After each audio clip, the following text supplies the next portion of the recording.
அஸ்ஸலாமு அலைக்கும். Hi friends, எப்படி நல்லா இருக்கீங்களா? யூரோப் நாடுகளுக்கு செல்ல சங்கன் விசாவை போல Saudi Arabia, Kuwait, Qatar, Bahrain, Oman, United Arab Emirates ஆகிய 6 ஜிசிசி நாடுகளுக்கு செல்ல யூனிஃபைட் கல்ஃப் விசா மகிழ்ச்சியான தகவல் வெளியாகியுள்ளது. அந்த நியூஸ் பார்க்க போகிறோம். அடுத்து குவைத் டிரைவர்களுக்கான மிக முக்கியமான அறிவிப்பு வெளியாகியுள்ளது. அந்த நியூஸ் பார்க்க போகிறோம். அடுத்து அரபு நாடுகளை இணைக்கும் ரயில் திட்டம். அடுத்து குவைத் விசாவுக்கு இப்போ மெடிக்கல் அவசியமா? அடுத்து அரபிக்கு தெரியாமல் ஊருக்கு போனால் அரபிக்கு மெசேஜ் போகுமா? இப்படி பல முக்கியமான தகவல் இந்த வீடியோவில் இருக்குது. வீடியோ ஃபுல்லாக பாருங்கள். உங்கள் நண்பர்கள் அனைவருக்கும் கட்டாயமாக இந்த வீடியோ ஷேர் செய்யுங்க. இப்போ வாங்க குவைத்துடைய மிக முக்கியமான நியூஸை பார்ப்போம்.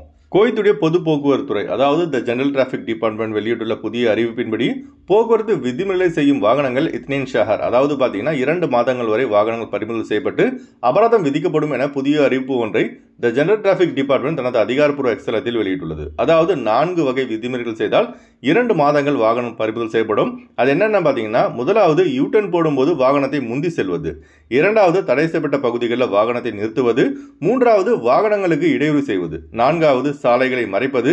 இது போன்ற வயலேஷன் செய்தால் அபராதம் மட்டும் 2 மாதங்கள் வரை வாகனம் பறிமுதல் செய்யப்படும் என த ஜெனரல் டிராஃபிக் டிபார்ட்மெண்ட் எச்சரித்துள்ளது. அதனால குவைத்தில் உள்ள நம்ம ஆளுங்க நம்ம ஊர் ரோடு நினைச்சு காரை ஓட்டாதீங்க, அதிக எச்சரிக்கையாக காரை ஓட்டுங்க. இந்த மிக முக்கியமான அறிவிப்பை அனைத்து டிரைவர்களுக்கும் ஷேர் செய்யுங்க. ஏன்னா 2 மாதம் பறிமுதல் செய்யப்பட்டால் மீண்டும் அந்த காரை பழைய மாதிரி நம்ம ஓட்ட முடியாது. அதனால் அதிக எச்சரிக்கையாக இருங்க. அடுத்த தகவல், ஜிசிசி நாடுகளான Saudi Arabia, Kuwait, United Arab Emirates, Qatar, Oman, Bahrain ஆகிய நாடுகளை ஒன்றிணைக்கும் விதமாக வளைகுடா ரயில் திட்டம் தற்போது அதிவேகமாக நடைபெற்று வருவதாகவும், அதாவது இன்னும் 5 ஆண்டுகளில் அனைத்து பணிகளும் முடிவடைந்து 2030ஆம் ஆண்டில் ஜிசிசி நாடுகளை இணைக்கும் விதமாக ரயில்கள் இயக்கப்படும் என director general of the Gulf Railway அத்தாரிட்டியின் முதன்மை அதிகாரி முகமது பின் ஃபஹல் ஷப்ராமி அவர்கள் செய்தியாளர் சந்திப்பில் தெரிவித்துள்ளார்கள். கிட்டத்தட்ட 2117 கிலோமீட்டர் பரப்பளவு வரை இந்த ரயில் சேவை திட்டம் இருக்கும் என தெரிவிக்கப்பட்டுள்ளது. சவுதி அரேபியா, துபாய் ஆகிய ஜிசிசி நாடுகளில் ரயில் சேவையை மக்கள் பயன்படுத்துகிறார்கள். ஆனால் குவைத்தில் மட்டும் இந்த ரயில் சேவை தொடங்காமல் இருப்பது ஒரு பெரிய கனவாக இருந்து வந்த நிலையில் தற்போது வெளியான இந்த அறிவிப்பு குவைத்திகள் மற்றும் வெளிநாட்டவர்களை மகிழ்ச்சியடைய வைத்துள்ளது. குவைத்தில் இந்த ரயில் சேவை ஆரம்பிக்கப்பட்டால் குவைத்திலிருந்து உம்ரா, ஹஜ் செய்ய சவுதி அரேபியாவிற்கும், அதுபோல Qatar, United Arab Emirates, Bahrain, Oman ஆகிய நாடுகளுக்கு சுற்றுலா செல்லவும் இந்த ரயில் சேவை மிகவும் பயனுள்ளதாக இருக்கும். அடுத்த தகவல், அரபு நாடுகளில் பார்த்தோம்னா 6 ஜிசிசி நாடுகள் மட்டும்தான் பணக்கார நாடுகள். Saudi Arabia, Kuwait, Bahrain, Qatar, Oman மற்றும் யுனைடெட் அரப் எமிரேட்ஸ். இப்போ இந்த 6 நாடுகளுக்கும் ஒரே விசாவில் செல்ல யூனிஃபைட் கல்ஃப் விசாவை விரைவில் அறிமுகம் செய்ய இந்த 6 ஜிசிசி நாடுகளும் அதிரடியான நடவடிக்கைகள் எடுத்து வருகிறது. எப்படி யூரோப் நாடுகளுக்கு செல்ல ஷங்கன் விசா மட்டும் போதுமோ, அதே போல இந்த 6 நாடுகளுக்கும் செல்ல ஒரே யூனிஃபைட் கல்ஃப் விசா இருந்தால் மட்டும் போதும். ஒரே விசாவில் Saudi Arabia, Kuwait, Bahrain, Qatar, Oman மற்றும் யுனைடெட் அரப் எமிரேட்ஸுக்கு செல்ல முடியும். உலகில் உள்ள அனைத்து மக்களும் சுற்றுலாவுக்கு ஜிசிசி நாடுகளுக்கு வர வேண்டும் என்ற நோக்கத்தோடு இந்த 6 நாடுகளும் இணைந்து தங்கள் நாட்டின் சுற்றுலாத்துறையை மேம்படுத்தி வருகிறது. 2 மாதங்களுக்கு முன்புதான் குவைத்தின் தெற்கு சபியாவில் உள்ள பிரம்மாண்ட லூனா பார்க் என்னும் தீம் பார்க்கை குவைத் அரசு திறந்துள்ளது.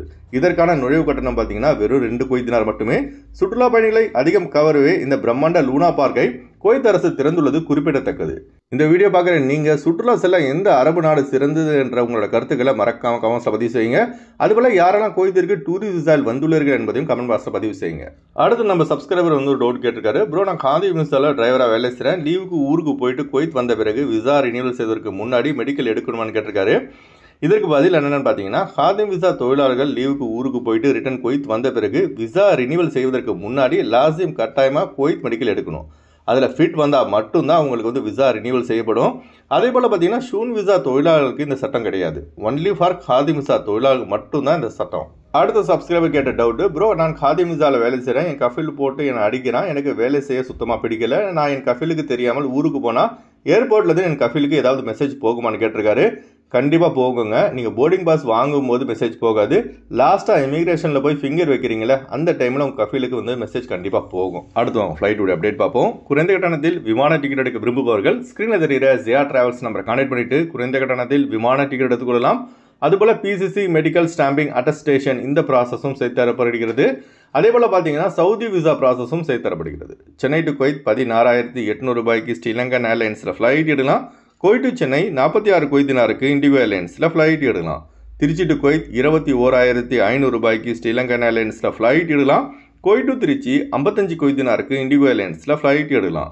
கொச்சின் டு குவைத் 14,400 ரூபாய்க்கு இண்டிகோ ஏர்லைன்ஸில் ஃப்ளைட் எடுக்கலாம். குவைத் டு கொச்சின் 58 குவைத் தினாருக்கு ஏர் இண்டியா எக்ஸ்பிரஸில் ஃப்ளைட் எடுக்கலாம்.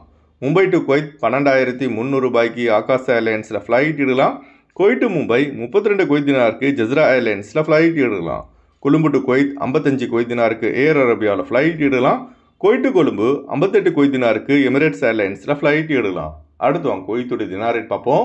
ஒரு தினார் குவைத் இந்தியாவின் மதிப்பு 294 ரூபாய் 20 பைசாவாக உள்ளது. ஒரு தினார் குவைத் இலங்கையின் மதிப்பு 1006 ரூபாயாக உள்ளது. இப்போ நான் சொன்னது வந்து குவைத்துடைய அல்முலா ரேட்டுங்க. அடுத்து குவைத்துடைய கோல்டு ரேட் பார்ப்போம். 1 கிராம் 24 கேரட் தங்கத்தின் விலை 41 தினார் 794 பில்ஸாக உள்ளது.